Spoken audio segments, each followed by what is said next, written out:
Olá, mulheres, tudo bem com vocês? Eu sou a Gabi Pires, a apresentadora do Naturalizar Podcast. E hoje nós vamos falar sobre diversos assuntos, mas com um foco no psique, na psicanálise, na psicologia. E eu trouxe uma mulher incrível que eu conheci este ano e que já mudou muita coisa na minha vida. Tudo bom, Miriam? Como que você tá? Tudo bem, Gabi. Obrigada por ter me chamado. Você sabe que eu te adoro. Você é uma gracinha de pessoa. E é recíproco. E é recíproco. A gente já se conheceu, já se amou, né, Gabi? Já foi amor à primeira vista. À primeira vista, isso existe, gente. Isso existe. Almas gêmeas. Foi muito legal. A gente bateu o olho e se deu super bem, né? Mi, se apresente, fala quem você é, com o que você trabalha.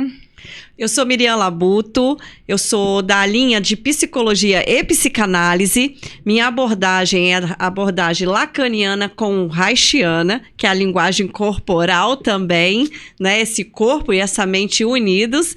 E eu tô aqui também no meu podcast. Pode falar já? Já pode falar. Tem um podcast aqui também chamado A Vida é Freud, gravada aqui junto com a Gabi. Vocês vão ver ela já tá lá gravada também nessa semana. Sim, tudo gravando, mudou lá da cadeira e tá tudo certo. Tá tudo certo. Muito legal, Mi. Me fala, por que você escolheu essa linha da psicologia e da psicanálise? Olha, primeiro, quando tudo começa, né? Eu sempre fiz terapia desde os meus 15 anos de idade. Meu primeiro grande terapeuta, vamos dizer assim, ele era um psicólogo, só que psicanalista da linha ortodoxa freudiana. Você imagina, com 15 anos de idade, entrar na penumbra, porque era assim que ele atendeu, com tudo apagado, só uma luzinha acesa, e sentar e não dizer absolutamente nada, que é assim que o freudiano faz, né? E daí por diante eu nunca mais parei, né? Depois eu consegui entrar dentro da linha junguiana, fazendo terapia. E aí as pessoas sempre me encantaram. Mas quem me chamou muito a atenção foi aquilo que eu queria ser de diferente daquilo que os meus pais tinham feito comigo. A verdade era essa. A constelação familiar. A constelação familiar. Né? O que meus pais tinham feito comigo e tudo mais. Não foram maus, não, tá? Só para vocês saberem. Mas foi algo que representou ali dentro do discurso, desde os 15 anos, sendo trabalhado. E foi aí que eu resolvi fazer a psicoterapia, né? E principalmente a psicanálise, que é o meu grande norte. Quando eu comecei a querer ser mãe, eu queria fazer diferente. Legal. Eu já ia até perguntar isso mesmo, né? A psicanálise te ajudou no processo materno? Muito. A psicanálise mudou tudo do meu processo materno. Porque quando a gente começa a estudar a psicanálise, eu comecei estudando por Melanie Klein. Quem é Klein, né? Klein é uma psicanalista da linha também freudiana, mas ela se separa de Freud depois de um tempo, que é britânica. E ela é estritamente ligada às crianças. Né? E também o Wilhelm Reich, que eu me apaixonei por ele quando ele fala que a vida começa intrauterino. né? Ele foi o primeiro cara, dentro de tudo isso, falar dos processos intrauterinos que essa mãe impacta dentro desse bebê. Entendi. E foi aí que eu comecei a mudar tudo em relação ao que fizeram conosco na infância. Pro seu filho Pro ter meu filho. um processo diferente do que você teve, né? É uma quebra de constelação familiar? É uma quebra de constelação e de paradigmas também na gente. Lógico, a gente às vezes se vê exatamente no mesmo momento, repetindo ações, e a gente começa a pensar assim, pensa, quem é o adulto dessa relação? Sim. Começa por aí. Porque o que a gente enxerga muitas vezes, Gabi, é que os pais reagem, eles não pensam, não agem, eles reagem ao filho em birra. E aí fica duas crianças fazendo birra, um adulto discutindo com uma criança, acreditando que a criança vai raciocinar aquilo que o adulto está falando, e a criança, sinceramente, ela não entende absolutamente nada. Entendi. Então, o que você fez foi, eu quero fazer algo diferente na minha vida, e aí você começou a impactar outras vidas também, né? Sim. Foi aí que você começou a estudar sobre a linguagem corporal ou foi mais pra frente? Foi aí que eu comecei a estudar bastante, né? Tanto que a minha linha é Reichiana com Lacan. Lacan é a linguagem, ele traz o corpo em cena, e Reich, ele é o pai da psicologia corporal, não tem que falar de Reich, né? Ele fala desse corpo, e esse corpo também social, inclusive no livro dele, Escuta Zé Ninguém, né? Ele traz exatamente esse corpo que, às vezes, é um corpo da sociedade, que a sociedade reage, e aí cria-se várias patologias coletivas. Uma depressão por uma baixa autoestima poderia ser uma patologia coletiva? Pode ser, sim, uma depressão daquilo que vem dentro da narrativa da família dessa pessoa. Entendi. Muitas vezes a depressão é causada, eu tenho pacientes meus que fazem terapia 2, 3 vezes na semana porque não querem tomar medicação. E aí, quanto mais tempo passar com você, mais tempo acho que até uma forma errada de falar, mas não pensa besteira, ou senão, eu vou fazer alguma coisa errada e em vez disso ele tá lá com você. Sim, porque assim, o que acontece quando a pessoa passa com mais frequência? Ela ressignifica todas as emoções muito mais rápido. Por exemplo, aconteceu algo dentro da família que machucou aquela pessoa. Vamos supor que seja uma criança que esteja, ou um jovem que esteja passando por uma separação dos pais, né? Então ele consegue ressignificar isso muito mais rápido durante um período de tempo, e depois ele pode fazer a caminhada dele uma vez por semana, até que ele tenha estrutura egóica suficiente para ele seguir no mundo sem precisar da ajuda terapêutica. Legal, muito bom saber disso. Explica um pouquinho sobre a estrutura egóica. Todos nós, quando nascemos, nós temos, segundo Freud, 3 grandes estruturas clínicas. O id, que é nosso inconsciente, é aquilo que nos dá prazer e aquilo que a gente vai fazer. Como que a gente pode observar o id no dia a dia, né? Nas nossas reações infantilizadas no adulto. Eu quero namorar, eu quero isso pra mim. Sabe essas brincadeiras? Às vezes até dentro de uma relação de briga de um casal que um quer ali, outro bate o pé, às vezes querendo alguma coisa. Isso daí é o id na sua porção, porque o id visa o prazer, né? Nós temos essa questão, ele visa o prazer. Do id nasce o ego, que é quando a gente tem contato com o outro. Sim. Né? E quem é o primeiro outro que nos corta, que nos atravessa? Os nossos pais. Nesse contato com o outro, a gente vai tentando entender. Opa, pera lá, não é bem assim.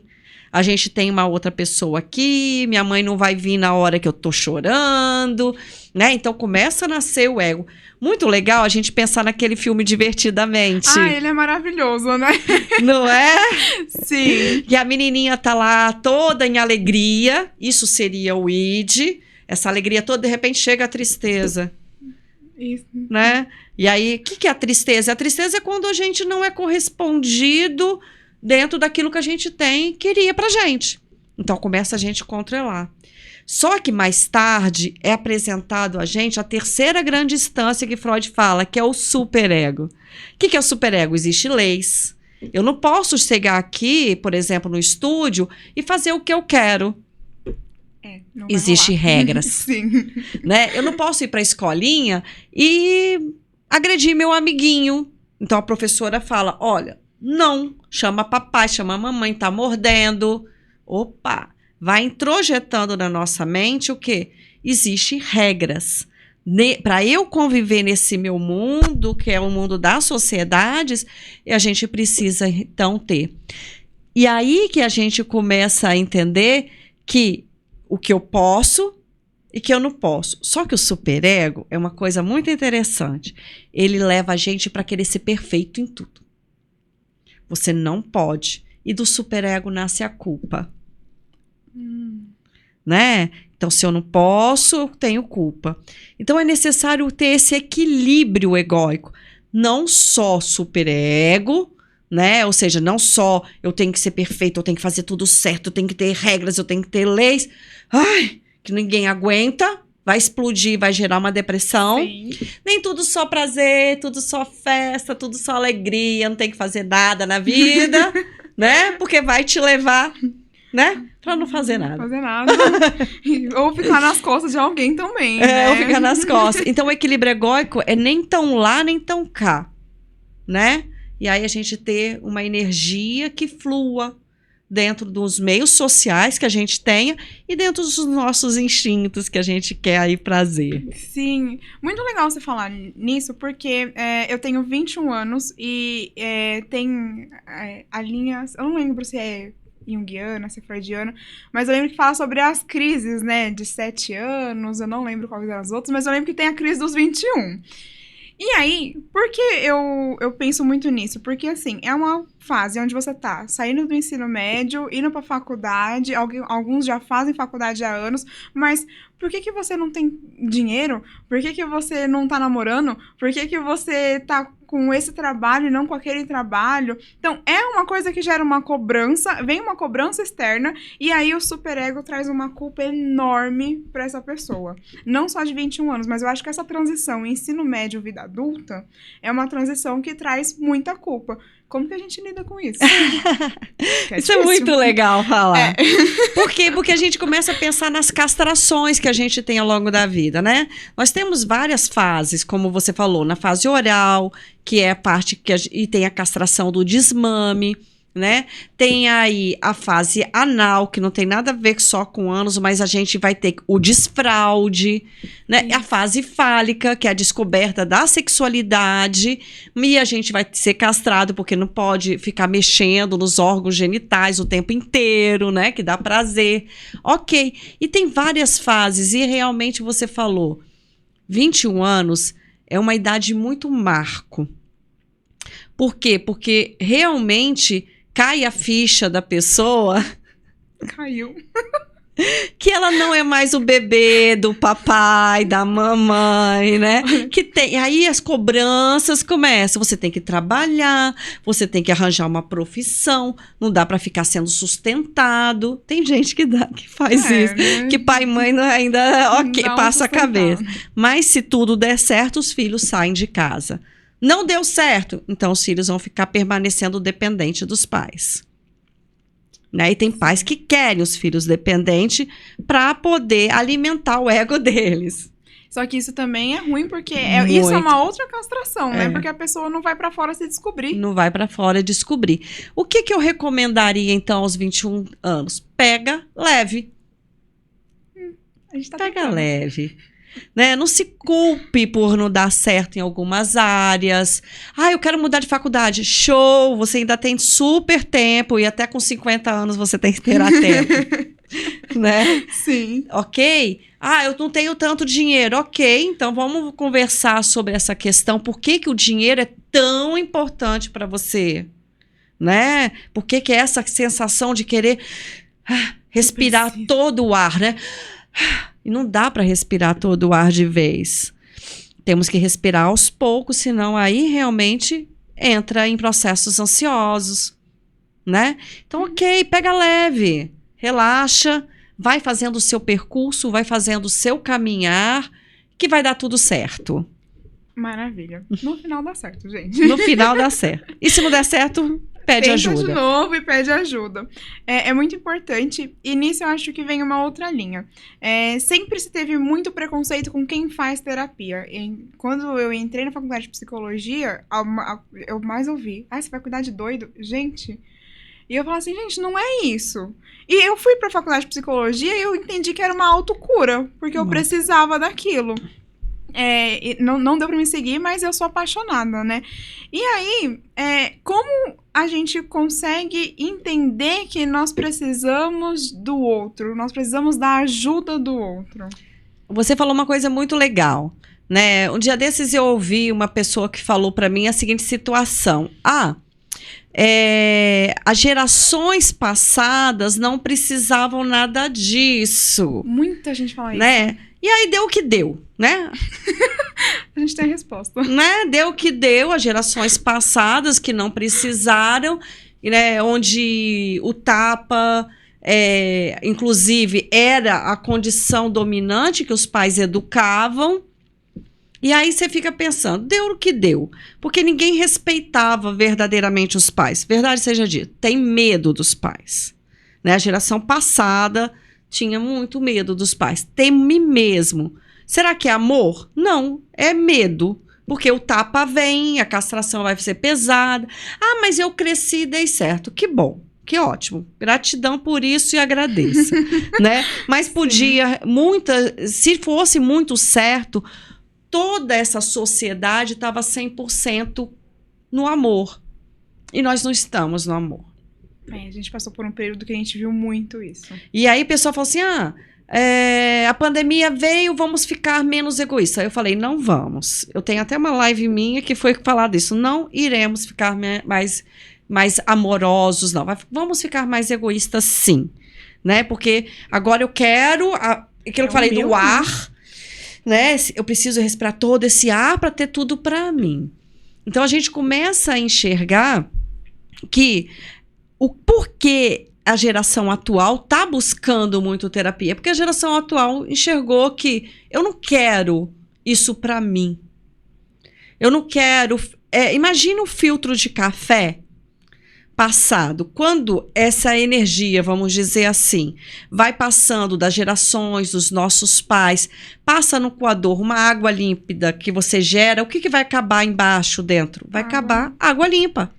Mas só que nós temos ao longo da nossa vida o quê? Papais, mamães, titio, escola, várias pessoas que foram falando. Então imagina o café. Mesmo.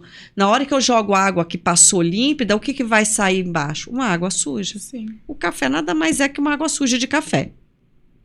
A gente não toma café, a gente toma água suja do café.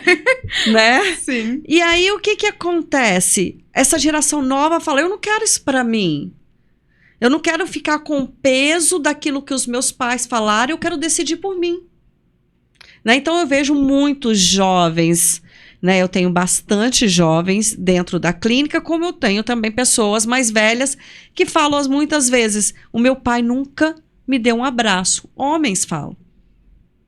Né? Como eu consigo sentir amor e passar amor para o outro se meu pai nunca me abraçou, nunca me beijou, nunca disse que eu era bonito, que eu era lindo? Né? Então, assim, nós precisamos da terapia no momento que a gente enxerga que todas as tentativas que a gente já fez não vai dar resultado. Entendi. Normalmente se busca terapia quando você chega no fim do poço. Geralmente deveria se buscar antes, né? E aí a terapia da infância seria essencial. O problema é que as crianças são sintomas dos pais, né? E quando a gente fala que as crianças são sintomas dos pais, o que isso quer dizer? Quer dizer, muitas vezes, que os pais vão arrancar essa criança na hora que ela chega no movimento terapêutico show, porque eles mesmos não conseguem. E aí tem aquela questão do excesso de projeção, né? Papai e mamãe quer que a criança faça balé, quando é menina. né? Que aquela menina seja o modelo de perfeição na sala de aula, porque eles estão competindo com os filhos, usando os filhos para competirem. Ah, meu filho precisa ser bem-sucedido já na sala, tirar 10. Não, meu filho tem que ser feliz, gente, só isso. Só isso. Ah, mas se ele ficar reprovado? Ficou. Vai de novo. Ok, né? Se a gente for medir o sucesso por questão de reprovação, Maurício de Souza não seria Maurício de Souza, que ficou sei lá quantas vezes reprovado na mesma série. Sim. E virou Einstein Maurício de também Souza. Foi um exemplo incrível Einstein disso. Então, eu acho que nosso sistema, infelizmente, não evoluiu junto com a sociedade. A gente tem o mesmo sistema que meu avô tinha quando ele era criança. E isso trouxe gerações que, gente, desculpa, mas na vida, quando você tiver alguma coisa pra fazer, você não vai ter uma consulta, você não vai ter uma equipe, porque não se faz nada sozinho. E aí, na escola, você não é você sozinho, você não pode olhar pro lado, e você tem que ser o melhor da sala sempre. Então, é uma cobrança exagerada desde muito novo. Desde muito novo. Né? Então, assim, minha mãe, lógico, foi brilhante quando me pôs com 15 anos para fazer terapia. Foi. Parabéns pra sua mãe. Brilhantíssima. Brilhante, porque eu consegui ressignificar muitas coisas, muitas emoções, aquilo que estava ali represado, né? E aí, você falou uma coisa que eu acho sensacional, Gabi. Você não procura o médico quando tá doente? Sim. Por que não procurar um médico quando as questões emocionais... Eu não falo médico psiquiatra para você ir lá tomar um remedinho e ficar ali... Eu preciso de um remedinho para acordar, um para ficar feliz, um para eu comer, um para eu dormir. Pera lá, então você não vive. Quem vive são os remédios através de você. Isso. Então, por que não procurar um psicólogo, um psicanalista, um terapeuta para ressignificar as emoções que estão vindo aí? Sim, seria essencial. Eu ouvi uma frase esses dias que eu achei muito legal. Eu falei assim, eu faço terapia pelas pessoas que não fizeram. Imagina se todo mundo fizesse terapia, que bom que seria. Porque a gente ia conseguir lidar melhor com as coisas, lidar melhor com a pressão. Quando os 21 anos chegou pra mim, ele chegou, me bateu e eu apanhei. E eu fiquei, gente, 21 anos, e o que eu fiz da minha vida? Nossa, foi criança, foi adolescente, brincou, viveu... Fez um tudo, né? Fez um tudo. Só que a gente não percebe, justamente por essa cobrança exacerbada. E aí eu queria falar de uma outra coisa que pode ser um resultado disso, que é o transtorno alimentar. Muita gente tem os dois excessos, né? Ou eu como demais, ou eu como e vomito, e aí gera uma bulimia, ou eu gero uma obesidade, e isso não é uma coisa agradável, legal, e são doenças que precisam ser tratadas. Então, acho que nesse processo, né, de escola, gera bastante tensão numa criança. Como que a gente consegue lidar com esse transtorno? Para o meu filho não ficar ansioso ao ponto de sair comendo um monte de besteira, ou se não, para minha filha ficar ansiosa, comer e ir pro banheiro vomitar. A primeira coisa é como você, mãe e pai, reage às suas emoções. A primeira coisa é isso. Como você, que é mamãe, recebe quando você não tá legal dentro de um relacionamento afetivo, muitas vezes, mas mantém esse relacionamento afetivo por questões da sociedade. Então, a criança vai criar padrões e paradigmas porque você já está com esses padrões e paradigmas. Né? Então, como que você lida, você mamãe, papai, que são os adultos, ou vovó, né, e vovô, que são os adultos dessa relação com essa criança, com a comida. Tem uma paciente minha que ela falou a seguinte situação: toda vez que passava mal, o pai falava, faz sopa e dá sopa. A menina vomitando, faz sopa e dá sopa. A menina passando mal, faz sopa e dá sopa. Resultado, hoje ela não consegue ver sopa que ela vomita. Criou um asco, né? Criou uma sensação de emoção ali tudo, né? Então, assim, e outras também, né? A criança, qual é a pressão que eu estou exercendo no meu filho para ele tirar notas sensacionais? Porque eu quero que ele tire notas sensacionais. Para quê? A comprovação não é para criança, né? Não é para criança. A comprovação é para o adulto. Porque o adulto compara o filho com o outro. Ou com o próprio irmão, com o outro. Isso acaba com qualquer autoestima dessa criança. Então, o que acontece no processo, às vezes, de compulsão alimentar, onde a pessoa não para de comer o tempo inteiro, ela está ali num vazio dentro dela que precisa ser preenchido. Como que ela vai preencher? Com alguma coisa que está ali. Que dá prazer. Que né? dá prazer. Nem que seja alguns instantes. Então, eu vou comer. Nos processos anoréticos, por exemplo, de anorexia, o que acontece? Aquilo que eu não consigo falar, aquilo que eu não consigo verbalizar, porque desde criança é tolhido de eu falar, que eu não posso falar para o adulto assim, ó, você está me fazendo mal. Se um filho fala para a mãe, você é feia, a mãe vai lá e enfia o tapa na cara do filho. Porque ela não pode ser feia. Porque a criança simplesmente está dizendo aquilo que ele conhece dentro do vocabulário dele. Por exemplo, eu e meu filho, a gente brincava muito de super-herói. Agora não mais, que agora são os games da vida, né? Ele cresceu. Ele cresceu. E eu jogo game com ele também. Legal. Né? Jogo. Então, aí, tinha vezes que eu fazia o papel, às vezes, do vilão, né, e tudo mais, e ele vinha e matava, tô te matando e tal. Isso na imaginação é muito produtivo. Ai, como assim meu filho vai me matar? Vai te matar psiquicamente, não é de verdade, né? Para que um dia não te mate realmente, entende? Então, assim, vai brincar e tudo mais, porque aí ele libera todas aquelas angústias que tá aqui reprimida e que não podia ser falada na brincadeira. No lúdico, a criança libera aquilo que deveria poder ser falado, né? Então, assim, a gente começa a enxergar como que a gente erra enquanto pais. Um paciente meu, uma vez, virou, meu filho estava na sala e ele falou para mim, mas por que eu não posso fazer isso por causa disso, disso, disso? Ele falou assim, você está criando um monstro, hein? Eu falei, por que ele não tem direito a falar? Aí ele ficou olhando para minha cara. O que você não consegue verbalizar para os seus pais? Ele ficou calado. Tipo assim, não tem, entendeu? Porque a gente tem direito. Então, se é uma geração nova, tem que frustrar a criança? Sim, concordo. Mas não tem que puni-la a ponto de ser uma questão agressiva do adulto, sendo uma repressão ali moral de humilhação essa criança. Porque isso dá anorexia. Quando eu reprimo de forma agressiva e humilhante essa criança. Então, ela não pode falar. Então, ela vai olhar para mim, vai olhar aquela sensação de suspensão. Então, se ela não vai falar, ela vai ter que... Não vai descer. Né? Não vai descer. A comida não vai descer. Porque o sistema nervoso, esse corpo fala.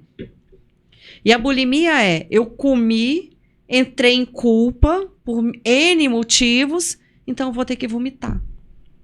Botar para fora, pelo menos. Quando a gente faz trabalhos terapêuticos, inclusive, principalmente nós temos várias couraças que Reich bem coloca, que é a couraça visual, a oral, né, a torácicas e outras corácicas mesmo, a gente faz esse exercício para que a pessoa possa vomitar, porque ela ressignifica todo o processo. Aquilo que eu não consegui vomitar, que eu não consegui falar às vezes, né, para os meus pais, né? E a gente tem a mania de abafar, né?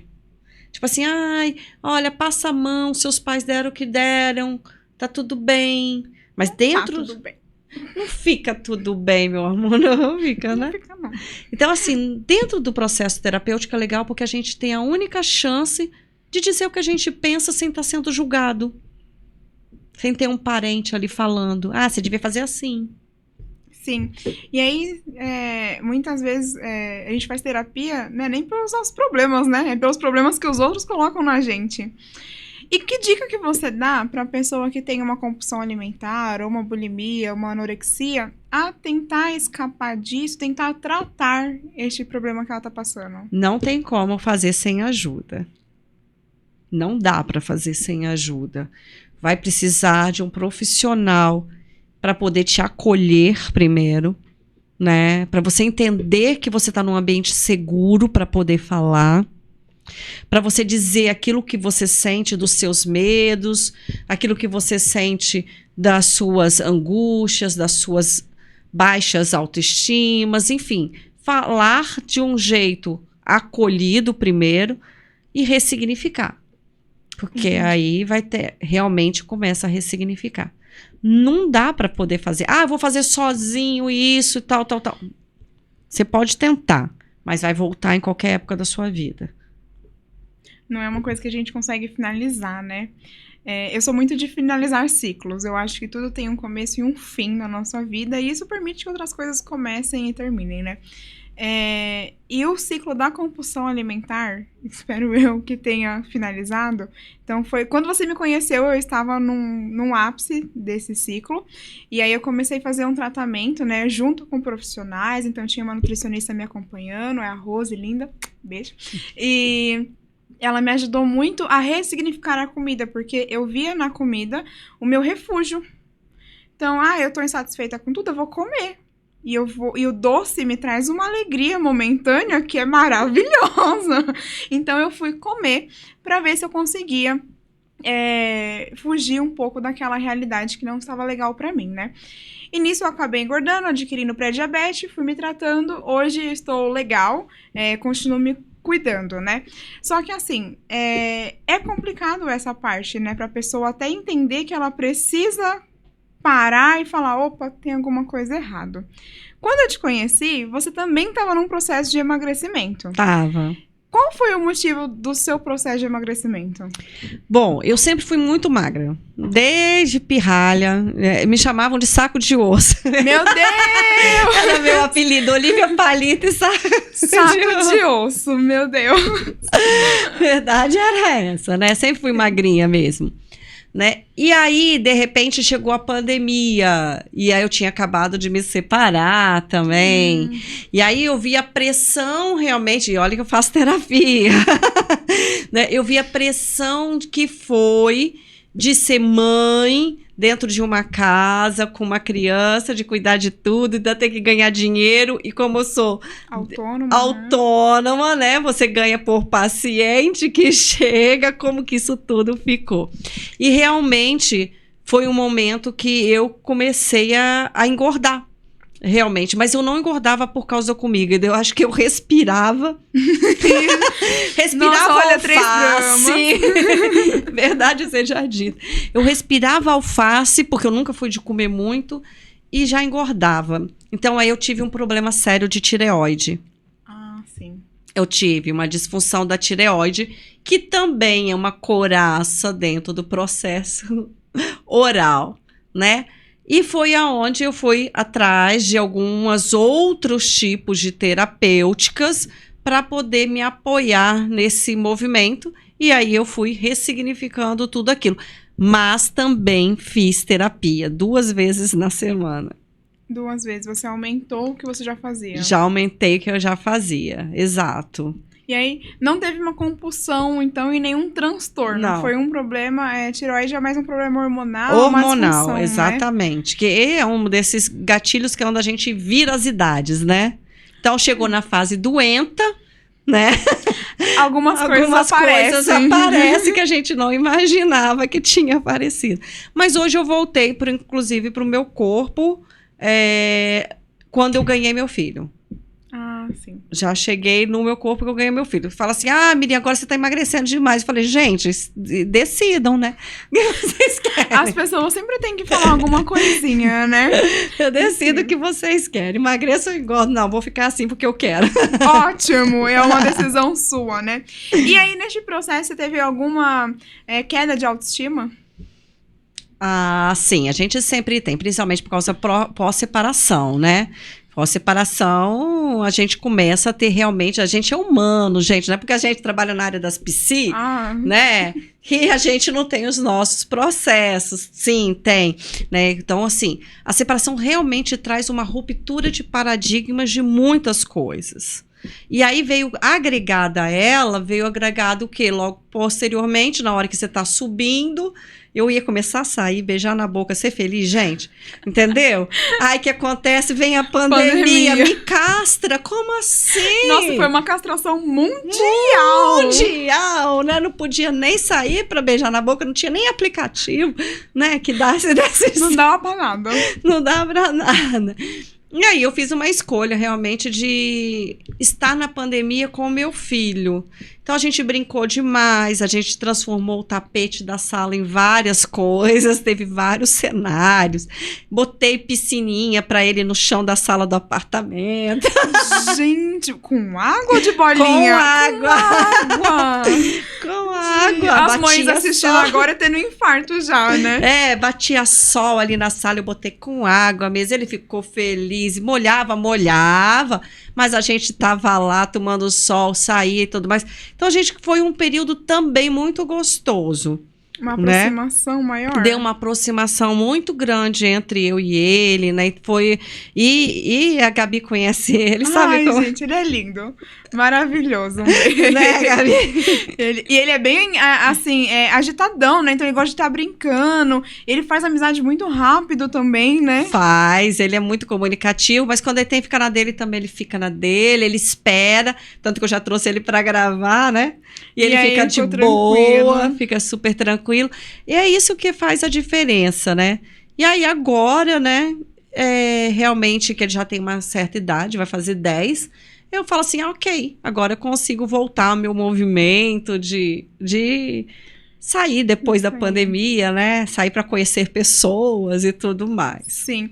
E é um processo bem legal de se falar, né? Porque você passou por uma separação, que é algo que na sociedade é uma coisa muito complicada.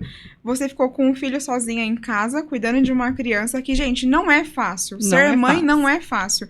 E eu admiro muito quem tem a proeza de ser mãe, porque dá trabalho. É um trabalho gratificante? É um trabalho gratificante, mas a gente não pode romantizar também. Não. De jeito nenhum. E agora você se redescobrindo a Miriam mulher. Sim. Que pode sair. E você consegue conversar isso com o seu filho e passar isso pra ele? Converso. Tanto que eu avisei a ele, ó, mamãe vai arranjar namorado. Ele já sabe. Mamãe vai arranjar namorado, tudo bem? Tudo bem. Mas lógico que eu tenho meus critérios que pra passar no meu filtro. Tem uma listinha ali que tem que cumprir. Passar na minha peneira é uma coisa bem complexa. É bem complexa. E pro seu filho tudo bem? Tudo bem. É um processo que pra ele foi tranquilo. Pra ele tudo bem, foi super tranquilo, né? O pai dele já, né, também já tá namorando e tudo mais, já conheceu, uma pessoa super sensacional, eu adoro ela. Eu já conheci, eu gosto dela. E é muito legal, eu acho que isso ajuda muito o seu filho, né? Ter a mãe e a madrasta numa relação ok, harmônica. Né? Harmônica. Ok. Você não precisa ser a melhor amiga dela, mas ela precisa ser sua amiga, porque ela vai cuidar do seu filho. Isso é muito legal falar, porque o que acontece é que numa separação, a primeira coisa que as mulheres falam, assim, é bater de frente com esse homem de forma a impedir ele que às vezes ele veja essa criança. Gente, é tão sensacional quando ele tá lá, você pode sair, olha que legal. Dá uma folguinha, né? E se o cara é um bom pai, por que não, né? E quando essa pessoa entra na vida dele, se ela é uma pessoa que vem para agregar, para semear também a paz e tudo mais, o que eu vou fazer batendo nessa mulher, gente? Não tem nada a ver minha separação com ela. Não tem nada a ver. Muito pelo contrário. Né? Eu gosto muito dela. Não vou falar o nome dela aqui porque é uma coisa de privacidade dela e tudo mais. Mas ela tá, quando ela tá com meu filho, quem vai cuidar dele? É ela. E também a gente não tem que deixar de ser hipócrita um pouco, de entender que se um dia a gente faltar para essa criança, quem vai estar com essa criança é o pai. Não vai ser sua mãe, não vai ser seu pai, não vai ser ninguém da sua família, né? A menos que ele concorde que seja. Mas é o pai. Mas ele é o pai. A gente tem que tentar entender e colocar as coisas na caixinha. Eu acho que Tá vendo que faz desde 15 anos fazia a terapia? É ótimo. Deu Tá uma vendo? mulher super bem resolvida. Tá vendo? Então, assim, ele é o pai. E ele são vínculos eternos com essa criança. Sim, e aí pegando um pouco desse assunto, é muito importante falar sobre o papel da paternidade, né? Show. Esse amor fraterno que a criança tem e qual que é a importância, qual que o que vai interferir na vida do teu filho, o papel do pai? Tudo, né? Principalmente assim, vamos pensar na menina, é onde ela constitui o édipo dela, é onde ela olha, vejo você com seu pai, né? Eu falo assim, Grudados. nossa, quando casar, o cara tem que ter no mesmo nível, pelo menos, que se não for... Pelo menos. Pelo menos, né? É onde ressignifica essa pessoa, é aquele que dá chão. Quem é o pai dentro de um processo terapêutico? Vamos pensar, se a mãe seria a terra, né? Esse chão onde a criança pisa e tudo mais, esse pai seria a energia vital, que é o sol, vamos botar assim. Então ele vai trazer essa força de vontade de você, que é menina, trabalhar. O pai tá ligado às questões do trabalho. É o pai que tá ligado. Eu sou muito parecida com meu pai em relação ao trabalho. Muito parecida. Muito parecido. Muito. É o pai que traz a energia do feminino para essa menina. E para o menino, é o pai que mostra o caminho, que abre o percurso, né? É o pai que lógico, a mãe é o seio que sustentou aquela criança, sim. Mas é o pai, como diz Klein, ela falava muito, muito forte isso, aos 7 anos que as mães entreguem os filhos aos pais.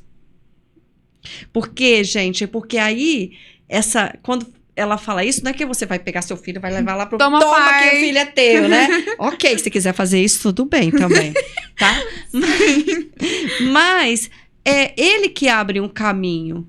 Ele que vai ensinar...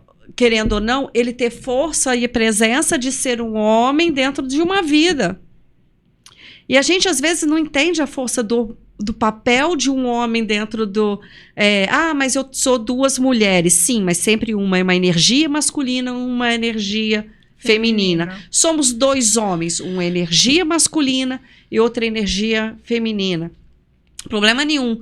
Essa energia masculina que vai trazer essa pessoa para a vida. Vive, cresce, floresça, cresça. Porque os pais são a árvore que sustenta para que os filhos deem frutos. Quem são os filhos? Os frutos. Que vão ser um dia outras árvores, que vão ser um dia outras árvores, e aí vai. Vão gerar outros frutos. E vão gerar outros frutos. Entendi. Ah, não quero ter filho. Ok. Não tem problema Não também. tem problema Aqui a gente não também. levanta a bandeira pra ninguém.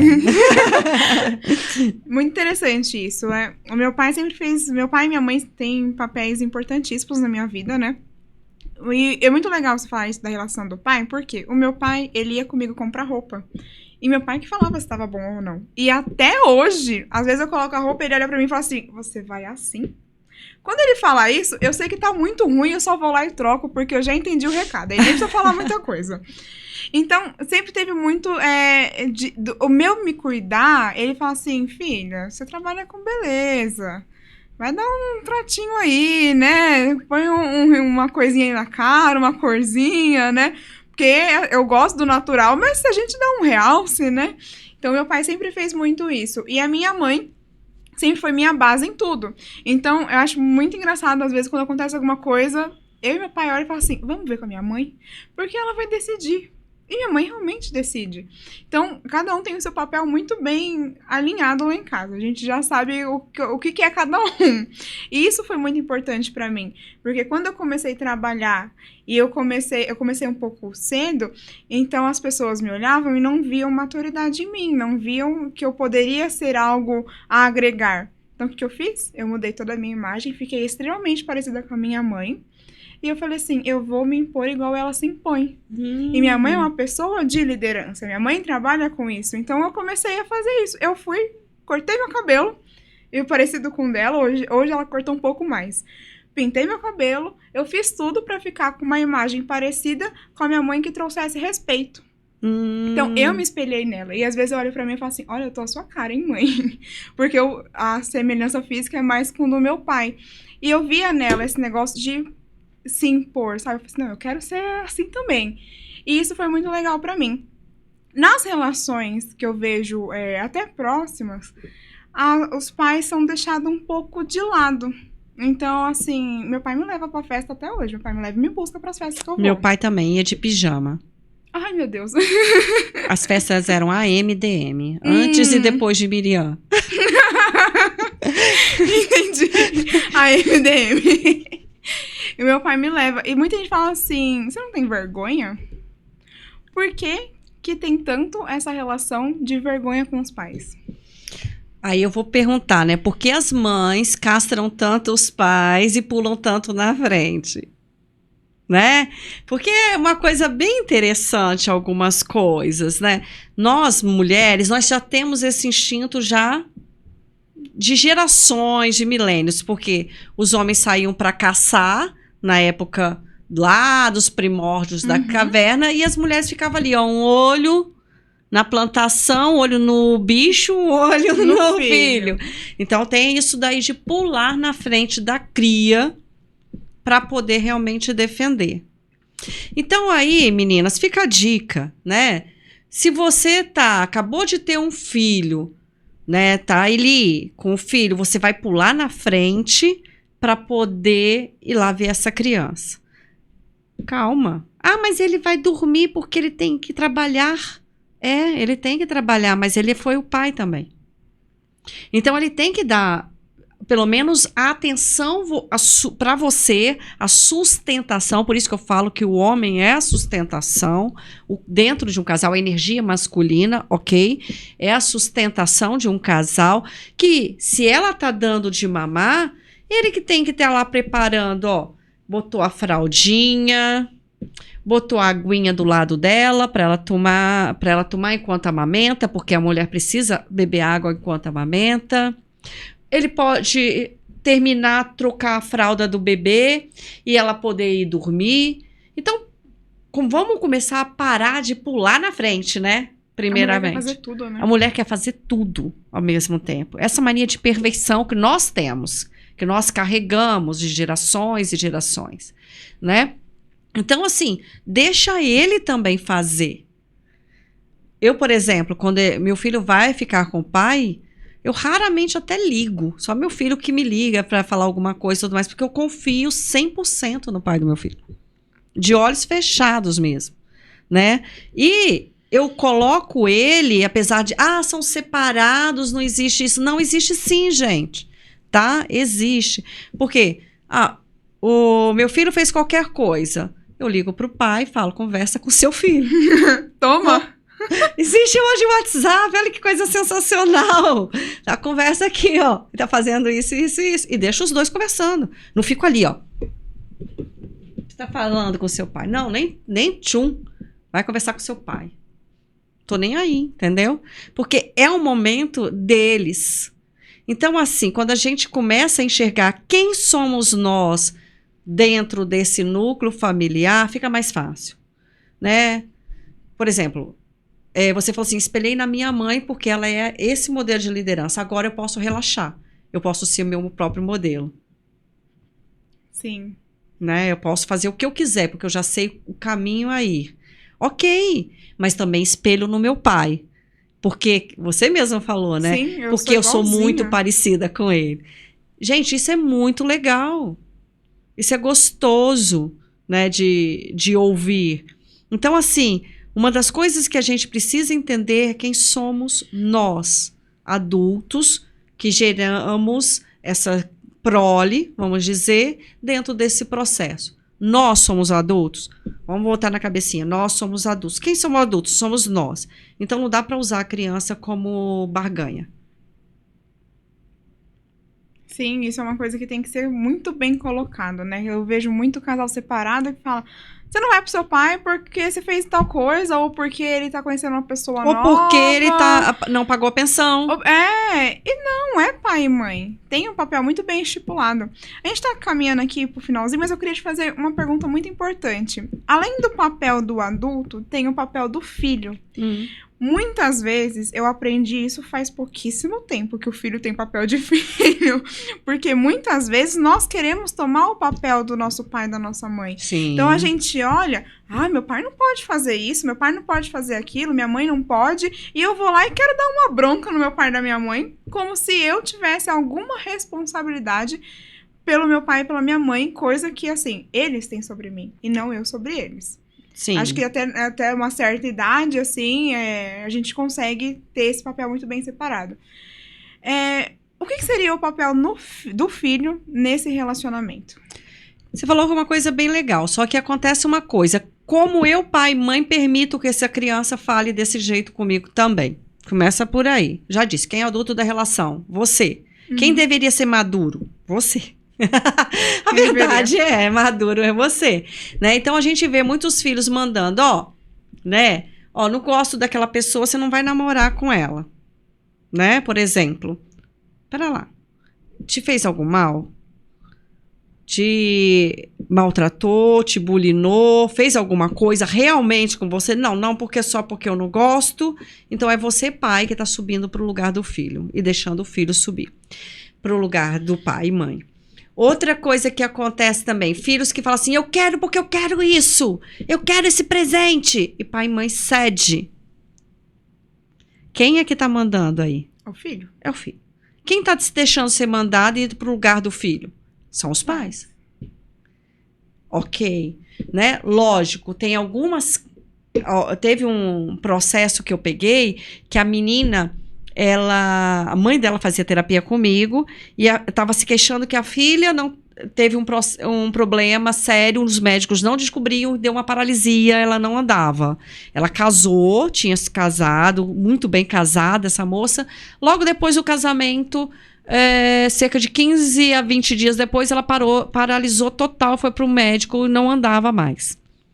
Dentro dos processos terapêuticos da mãe, a mãe usou drogas muitos anos, né? O pai usou drogas muitos anos, e essa menina, aos 6, 7 anos, teve que ir trabalhar para alimentar ela e o irmão. Ela virou pai e mãe. Dos 2 adultos que usavam droga. E do irmão.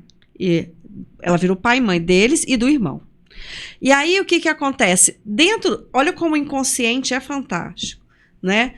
O que acontece? No momento que ela acha um pai, ou seja, alguém que cuide, alguém que proteja, que é o marido, que deveria estar na posição de marido, né? O que acontece? O que ela faz? Retroage à época que ela teve que sair, e agora ela fala, não preciso mais caminhar. E ela paralisa. E ela paralisa. Porque tem alguém que cuida de mim, né? Foi um processo que a gente foi fazendo com a própria mãe, para poder a mãe trabalhar com a filha. Volta para o seu lugar de mãe. Quem tem que cuidar da menina é você, não é ele. Ele é marido. Ele tem que dar amor, ele tem que dar atenção, ele tem que dar carinho, tem que dar todos os apoios, mas não ser. É você que tem que cuidar dela. Todos os anos que você deixou de cuidar. Então, essa menina, ela falou uma frase, inclusive, para a mãe, mãe, pega o dinheiro na minha bolsa. Vai lá e compra. E ela no hospital. E a mãe já estava trabalhando, ela falou assim, não, filha, eu não preciso mais. Foi quando caiu a ficha dela e ela falou assim, Mi, olha só o que aconteceu. Né? Não preciso mais dela me sustentar. Então, mais uma vez eu digo, qual a nossa posição do adulto? Às vezes a gente deixa a posição de ser pai e mãe, que é a orientação, que é o amor, que é o respeito, que é a amizade, mas somos pais e mães. Não somos os melhores amigos dos nossos filhos, somos pais e mães dos nossos filhos, né? Para aí sim, ok, vamos lá, essa criança vira o papel de filho. Ele vai se permitir ser cuidado, ele vai permitir ser amado, ele vai permitir que alguém o oriente, ele vai permitir, ai, que bom, aliviado, que alguém me falou não para mim. né? Alguém que me diz, ai, não precisa fazer isso, deixa que a mãe faz, deixa que o pai faz. Ai, como que é bom respirar. Porque aí essa criança também vive nesse processo ansioso o tempo todo. Eu preciso ser adulto. Eu preciso crescer. Eu preciso ser adulto. E não. E não. Ela tem que ser criança. Ela tem que ser criança, tem que brincar. Maravilha, isso. Mi, falando um pouquinho de você, me fala quais são os seus planos futuros aí pra 2023. Futuro bem próximo, né? Vamos lá. O 2023 eu quero mais ainda alavancar o podcast A Vida é Freud. Terminar os meus livros para poder editar, que eu estou editando, e os meus cursos, né? Então, vai sair o livro agora, para dezembro, janeiro, que eu tenho um livro já escrito, que são Mulheres no Divã, quem quiser, já está aí, né? Posso botar o link aqui, né? Pode, gente, manda que a gente coloca. Né? Eu adoro consultório, eu adoro trabalhar no meu consultório, receber as pessoas lá e realmente fazer a diferença na vida das pessoas. Né? E vai sair Socorro, meu livro, Minha Boca Me Sabota. Eu achei maravilhoso esse tema. Vai sair o livro, Socorro, Minha Boca Me Sabota. Agora em janeiro já deve estar saindo, porque vamos entender os processos inconscientes que nos levam à autossabotagem, não só do emagrecimento, mas compulsões alimentares, desde o momento que nós fomos amamentados pelas nossas mães. Vem de muito cedo, né? Vem de muito cedo. Gente, se vocês quiserem assistir o podcast A Vida é Freud, eu recomendo super. Eu acho que todo mundo deveria fazer terapia, deveria ser requisito, né? Tá fazendo terapia ou não tá? Porque o mundo seria muito melhor, né? Até mesmo pra namorar, né? Você faz terapia? Tá com a terapia de... Seria ótimo, né? Vem aqui. No currículo, pra não causar problema no trabalho, no namoro. Ótimo, vou até colocar na minha listinha isso, tá? Achei excelente. E deixa aqui também as suas redes sociais pro pessoal te encontrar e conversar um pouquinho mais com você. Tá bom, meu Instagram é @mirialabuto com TH tá? O Facebook também. E quem quiser também, meu WhatsApp é o DDD 11 94754 9483. E colocar no Instagram também A Vida é Freud. E a gente vai deixar tudo aqui, porque vocês precisam, eu preciso, todo mundo precisa.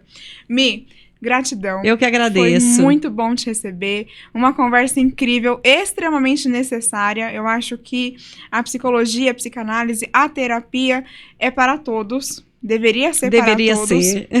E é algo que muda muito a vida das pessoas. Eu acho que se hoje você é uma mulher super bem resolvida, é porque você faz terapia desde os 15. Isso conta bastante, né? A minha mãe começou agora, já bem... Ela botou todas as filhas pra fazer terapia, mas ela não fez. Ai, meu Deus. Aí ela começou agora, e ela tá se sentindo assim, não, agora é meu horário da minha terapeuta. Tá feliz a vida. Terapia é algo muito bom, né? É necessária. Gratidão. Obrigada por trazer todo esse conhecimento, disponibilizar esse tempo. Foi muito gostoso te ter aqui. Muito gostoso também. Eu te agradeço muito, Gabi. Sabe que honro a sua jornada. Eu honro a tua. Honro a sua jornada e que venha vários frutos, o naturalizar por aí. E na Vida é Freud também. E na Vida é Freud também. Gente, quero aqui agradecer você que assistiu toda essa conversa, todo esse bate-papo. Muito essencial, que seja algo que você receba e realmente coloque em prática. Às vezes, e quase sempre, 99% a gente não consegue sozinho. Nós necessitamos do outro. Então, procure ajuda. Nós estamos aqui, os nossos contatos estão aqui. É só você entrar em contato com a gente, tá bom?